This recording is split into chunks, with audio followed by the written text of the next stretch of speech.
Hello everyone, welcome to fundamental classes. आज का जो हमारा वीडियो लेक्चर है वो बेसिकली जो इकोनॉमिक्स में गोड्स होते हैं वो कितने तरह के होते हैं और उसमें क्या क्या फ़र्क होता है हम इसमें देखने वाले हैं।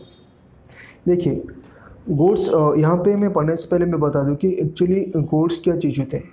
देखो गोड्स वो चीज़ होता है जो कि ह्यूमन्स की जो वांट्स होती है, मतलब जो चाह होती है उसको सेटिस्फाई करती है और उनकी डेली लाइफ में जो काम्स में आती हैं, ठीक है, मतलब काम पे आते हैं, उसको हम क्या बोलते हैं गुड्स। और उसका कुछ क्या होगा, उसका कुछ वैल्यू होगा, उसको क्या बोलेंगे हम गुड्स। देखिए गुड्स कई तरह का होते हैं, जैसे कि यहाँ पे मैंने शुरुआत में लिया है कि ये जो सब्सटीट्यूट गुड्स होता है और इसे इन्फीरियर गुड्स होता है, नॉर्मल गुड्स होता है, कॉम्पिटिटिव गुड्स होता है, कॉम्प्लीमेंट्री गुड्स होता है और डिफेंस गुड्स, कई तरह गुड्स होते हैं। और जितने सारे गुड्स होते हैं हम इसको आगे बहुत अच्छी तरह डिस्कशन करेंगे। लेकिन पहले जो मैं लेकर आया हूँ वो होता है सब्सटीट्यूट गुड्स। सब्सटीट्यूट गुड्स होता है कि देखिए गुड्स, इसको समझने से पहले आप एक बारे में समझ ली कि डिमांड होता है एक और होता है कि सप्लाई। इकोनॉमी का लॉ कहता है कि जहाँ पे डिमांड बढ़ेगा, ओके, वहाँ पे सप्लाई भी बढ़ेगा। लेकिन यहाँ पे क्या होगा ना, प्राइस और डिमांड के ऊपर डिपेंड करता है।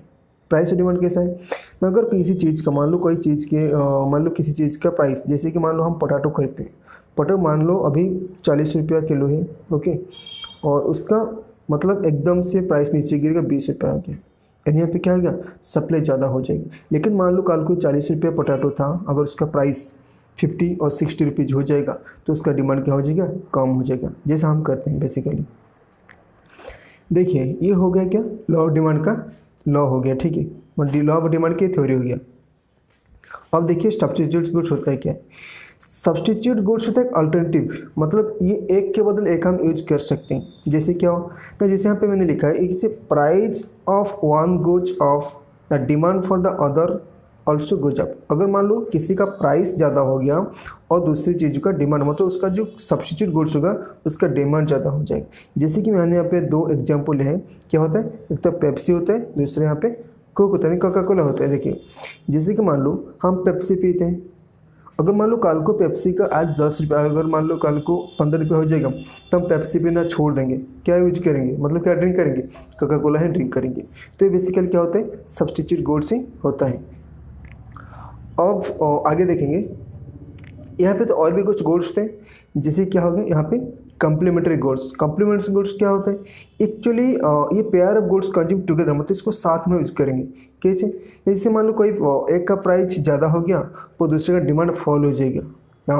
उस टाइम पे मैंने क्या बताया था, मतलब किस गुड्स में, उस गुड्स में मैंने क्या बताया था, सब्स्टिट्यूट गुड्स में। मान लो किसी का प्राइस ज़्यादा हो गया और दूसरा डिमांड क्या हो जाएगा, ज़्यादा हो जाएगा।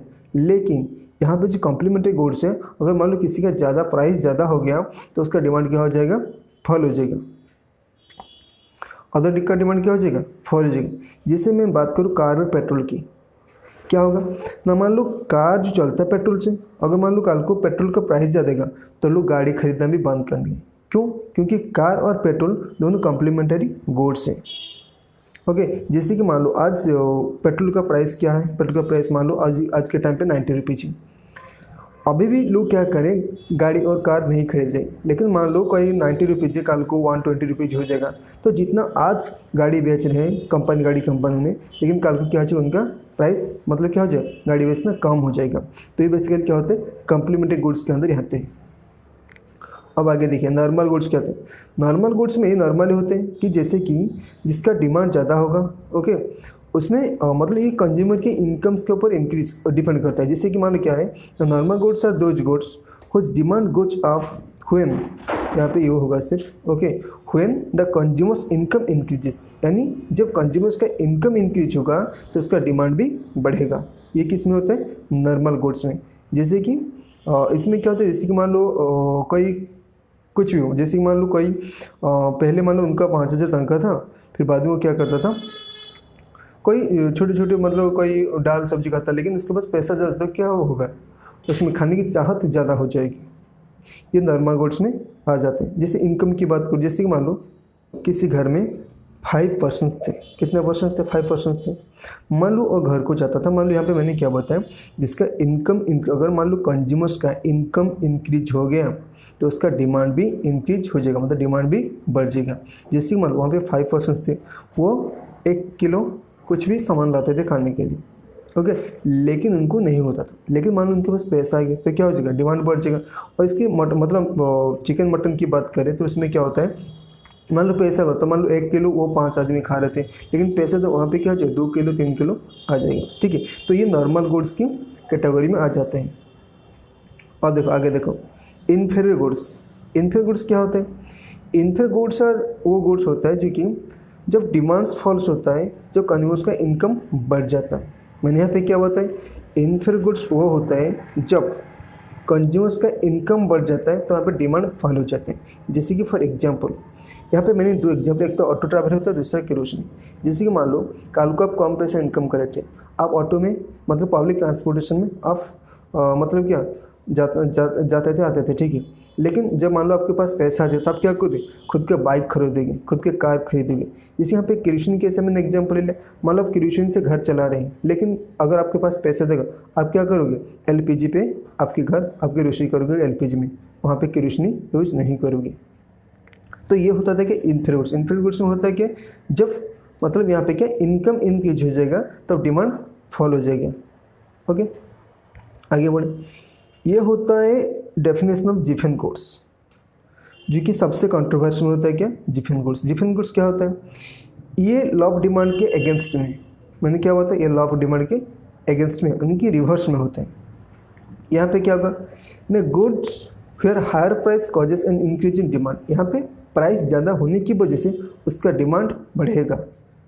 क्या होगा जी, इसका डिमांड मतलब क्या, प्राइस बढ़ने से इसका डिमांड भी बढ़ेगा। जैसे कि the increase in demand is due to income effect of the higher price outweighing of the substitution effect.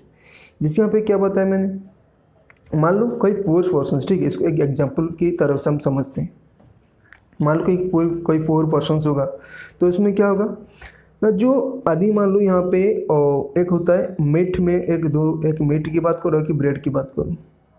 Okay, जैसे कि यहाँ पे देखिए आदमी को जो चाहिए वो क्या चाहिए थी, ब्रेड चाहिए थी। अगर मान लो कल को ब्रेड का प्राइस ज़्यादा हो जाएगा, क्या होगा, ब्रेड का प्राइस ज़्यादा हो जाएगा। जब ब्रेड का प्राइस ज़्यादा होगा, क्या लोग मीट खरीद के खाएंगे, नहीं, वो मीट कभी नहीं खरीद के खाएंगे, वो क्या खाएंगे, ब्रेड ही खरीद के खाएंगे, क्योंकि उसमें पेट भरता है, ना कि मीट में पेट भरता है। वही होता है क्या, जिफिन गुड्स बेसिकली। यहाँ पे मैंने एग्जाम्पल दिया है, the idea is that if you are very poor and the price of your basic food stuff increases then you cannot afford the more expensive alternative food। मतलब उसके अलावा आप जैसे कि मान लो उसी पैसे से अगर और कुछ मिल रहा है तब उसको एफोर्ड नहीं कर पाओगे। देखिए, therefore you end up buying more bread because it is the only things you can afford। मतलब इसी को एफोर्ड कर सकते हो, किसको, ब्रेड को एफोर्ड कर सकते हो। आगे देखो, यहाँ पे एक चीज़ निकल गई, और भी ये एक तरीका गुड्स है। देखिए, एक तो होता है स्नोब, दूसरे को होता है वेवलेन गुड्स। इसमें क्या होता है, ये जो वो गुड्स होते हैं जिसमें डिमांड्स फॉल्स होता है जब प्राइस फॉल हो जाता है। मैंने क्या बताया, इसमें डिमांड्स फॉल होता है जब प्राइस भी फॉल हो जाता है। इसको याद रखो कि ये एक ऐसा गुड्स है जिसमें डिमांड्स फॉल होगा जब प्राइस भी फॉल होगा।